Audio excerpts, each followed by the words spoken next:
Hey guys, welcome to Denny's. Today we're going to jump into episode 21 of the Weekly Loot Cave. This one's a little bit different because we've got the launch of season 2 in right around 2 days from now, which is really exciting. Don't forget to hit the like button if it helped you out, comment any feedback you've got for me, and subscribe if you feel that I've earned it or you want to see more TFD content in the future. Got a bunch of stuff coming out and planned for the launch of season 2, so definitely stay posted. But yeah, we're going to jump into the Weekly Loot Cave. I hope you guys enjoy. Let's get started. All right, and then before we get into it, guys, I do want to put a little bit of a disclaimer out. The season 2 patch comes out in 2 days, December 5th. This is not going to be a super efficient time to be farming reactors. I would like everybody to know that for the next 2 days, you should be prioritizing farming your catalysts and your energy activators. Just the changes that are coming are so massive with season 2 that you're basically wasting your time if you're farming reactors for these next 2 days. What this video is meant to do is basically give you an idea at what to farm after the season 2 changes occur. And another fat disclaimer that I want to put out there is last time with Haley, they ended up changing the reactor schedule and a lot of the different reactors and where they're located at. So if this video is completely obsolete by the launch of season 2, I will come out with an update video, or I will update the pinned comment on this video. Just keep a lookout for that. And yeah, I just wanted to get a big disclaimer out. Definitely do not farm. I would say absolutely do not farm target farm reactors for the next 2 days. This is just for what's available this week and what's the most efficient. I want to get it out on time. But you can still, obviously, if you want to go for blue brains, go for the mountaintops mission. I'm going to talk about that today in today's video. Obviously, there's a mission available for mountaintops that's pretty good. You can get blue brains from there for catalysts. If there's a mission from Frozen Valley, I'll talk about that as far as getting your energy activator materials, all that good stuff. I didn't want to go too long on the tangent, guys. But yeah, just wanted to put a couple disclaimers out there. That's that, and then enjoy the video. And yeah. All right, so kicking it off with the first reactor available this week from Vermilion Waste in the Agna Deserts. This is going to be a Fire, General, and Dimension reactor. So this is for Blair. Now, Blair has not really gotten a whole lot of changes, or they didn't really talked about changing him too much, but he's still a really solid all-around Descendant and really fun to play if you haven't already. If you don't have a reactor for him, it's a really good week because it's general rounds. So you're going to want to go for something like Enduring Legacy. Obviously, the new Final Masterpiece is decent. Thunder Cage, anything for mobbing. And then as far as bossing, you can add on any weapons that you want via the implant system. I am going to stick with probably just an Enduring Legacy on my Blair because I feel like I'm mainly going to be using him for a lot of mobbing and maybe some infiltration operations, but a very solid week for Blair. And definitely an underdog in the new patch. I hope that he still sees some playtime because Sharon and obviously Keelan are going to be taking over mostly. But yeah, good week for Blair. And then next up, we've got Mirage Stone, Agna Desert. This is going to be a toxic heavy in dimension reactor available there. And this is a Valby outpost farm, so it's a very, very good one. The reason that this is on the list, guys, people are going to be like, what the heck? Nobody has dimension except for Freyna.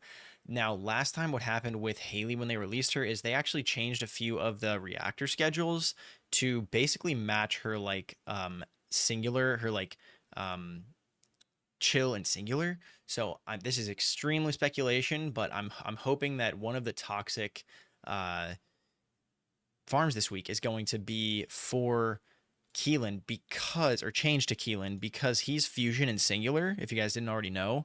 And there's no fusion and singular toxic farms in the next month, at least in the all rewards section of the map display, so you can kind of see ahead. So my guess is they're probably going to be changing the farming around. This does mean this might affect the weekly loot cave heavily this week just because they might do that big change again, but I will keep it updated for next week, and then I'll talk about it and I'll make a PSA video if they do change that. But yeah, this is speculation for Keelan. If they end up making this fusion or singular or any of the other toxic farms, I will definitely update the pinned comment here, and I'll probably make an updated PSA video as well. But that is going to be pure speculation. Again, Mirage Stone Agna Desert for Keelan if they do what they did with Haley last time. And then next up, everybody's favorite mission. This is Rockfall in Sterile Lands. It's dropping a non-attribute impact and singular reactor this week. This is for mainly Enzo and Yujin. A lot of not really super necessary on both of them. However, obviously, if you want to have the correct mounted boost type, this is going to be what you pick with them. As far as guns and rolls, Enduring Legacy pretty much all the way around. And then this is if you obviously implant it, if you're not too worried about that impact. If you want to go for the impact roll, then I would go for Perforator. And then as far as Enzo, probably just cooldown and duration. And then Yujin, same thing, cooldown and duration. I would probably go for a Nazistra's with Yujin though, because it's a little bit more of a support weapon. But yeah, this one's not really that. Obviously, it's rockfall, so it'll drop a lot, but it's not really an important reactor because Yujin, you're going to want a fusion one. It's really only good for Enzo, but we've got another Yujin farm up next. It's actually really, really good for a fusion. So we'll jump over to that really quick. So this is from Misty Woods and Echo Swamp. It's non-attribute, heavy, and fusion. So it is a heavy mounted, but it is for Yujin. This is going to be something that you're going to want to implant a divine punishment on if you get a really good roll of this reactor, and you're going to go for cooldown and duration with Yujin. This is not like an incredible mission compared to all the missions. It's, if every other mission here is S tier, this is A tier. It's an extermination mission. It's not like a Valby outpost or anything, so you'll get a lot of them. Also, guys, this is, again, if you use Yujin with like the more popular support builds, so I want to make sure that is clear. But yeah, that's a good week for Yujin. Misty Woods extermination mission, very solid. All right, and the next up, one that we haven't seen in a while, is going to be a non-attribute heavy and tech reactor available from Converter Facility and Fortress, obviously a Valby outpost farm. Now, Kyle, Ajax, and Luna, we have not seen a reactor available for them, and that's from a really good farm in a long time. So this is very nice and very welcome. Obviously, Luna is going to be getting adjustments this week. They did say that in the dev live stream, so look forward to that. As far as Kyle and Ajax, this is mainly just going to be a secret garden angle for them. Obviously, it is heavy. This is definitely for people that don't care about that first roll on the reactor. This is heavy mounted, so this is for people that want to implant the reactor on their implant the mounted condition on their reactor, and you're going to implant something like Secret Garden for Kyle and Ajax, just because that's going to give you the biggest boost as far as damage for those guys. You can go for Peacekeeper as well on Kyle, and you can even do that on Ajax as well. However, I like to go Secret Garden. It's just a little bit more fun to use, a little bit more enjoyable to actually use the weapon over Peacekeeper, in my opinion. But a really, really solid week for these three, and the first that we've seen in a while. So yeah, definitely welcome. And then up next, my favorite Descendant, Lepic. We've got one in Mountaintops in the White Knight Gulch. This is going to be a fire special and tech.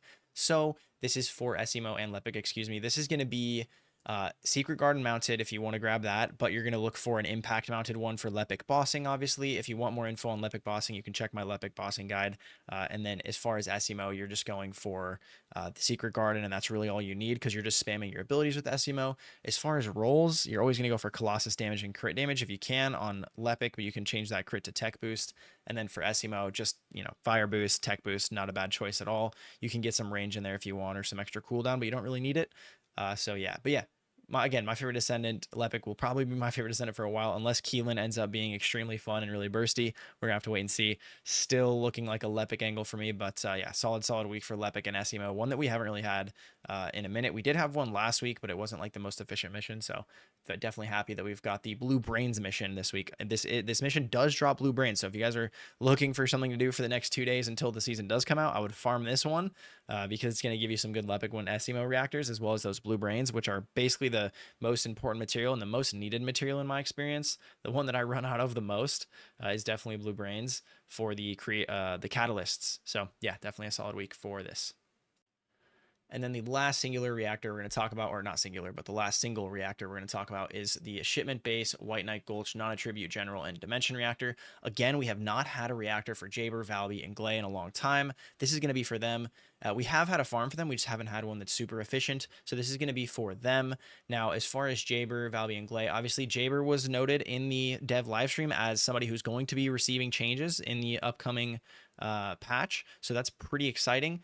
There's a bunch they named off. They named off Jayber, Valby, Luna, and I believe Viessa. So really excited to see what they do to Jayber. As far as what you're looking for here, simply put, on Jayber, as far as general rounds, you can get whatever you want. Obviously, Enduring Legacy is good. Divine Punishment might be good on Jayber. You could also get, Thunder Cage Final Masterpiece. However, what you're looking to do is implant a Peacekeeper with Jayber, just because that is going to give you the highest non-attribute boost whenever you're using your abilities on Jayber. And yeah, I would definitely implant a Peacekeeper. And then as far as rolls for all three of these guys, Dimension Boost, you cannot go wrong with on all three of them. Dimension Boost is a really solid choice. You can go for cooldown, you can go for duration. For as far as Gley, I like cooldown and duration, and then Dimension Boost for mobbing. If you want to do that with Gley, obviously she's not the best mobber, but she is very fun. And then as far as Valby, yeah, I mean, you don't really need cooldown or duration, so I just like to go dimension boost or some kind of maybe like range increase or something like that. It's not really Valby's probably the reactors really don't affect Valby as much as other descendants, just because she's already got a lot in her kit that she's actually useful for. I'm looking at you outpost farming, but yeah, that's the last reactor, and then we'll jump over to the extra information for this week. All right, so extra information. I just wanted to pretty much kind of re-emphasize the fact that this week is not you're not going to want to farm reactors for the first 2 days. Video is more for the launch of season 2 whenever it does come out, just because of all the changes that we're going to see. We're going to be seeing obviously reactors heavily worked on. It's really only worth it to farm past season 2 because they're removing all the stupid rolls you can get on the reactors, like fire with chill and all that dumb stuff, which is really nice. They're also changing a lot of the efficiencies and all the drop rates and stuff like that, so definitely do not farm them for the first 2 days here, guys. Only farm them if you're looking for certain materials or certain like bits that you need. And if you really wanted to, you could farm them. I'm not saying oh, don't play the game, but it's definitely more efficient to hold off. But yeah, that's pretty much the extra info. That's pretty much been it for the video, guys. I appreciate you for staying this long. I do have one last question for anybody else who stayed this long. What do you guys think about changing the weekly loot cave title to something more like reactors of the week or best farms of the week, something like that? Let me know what you guys think down below. If it would be better than the weekly loot cave, or yeah, what your guys' thoughts are. Yeah, that's been it. I hope you guys are excited for season 2. We got 2 days now. Hope you guys enjoy it. I'll be live on Twitch. Don't forget to check me out. Links in the description to all the socials and Discord and Twitch. But yeah, have a good one, guys. Peace out. I'm out of here. Goodbye.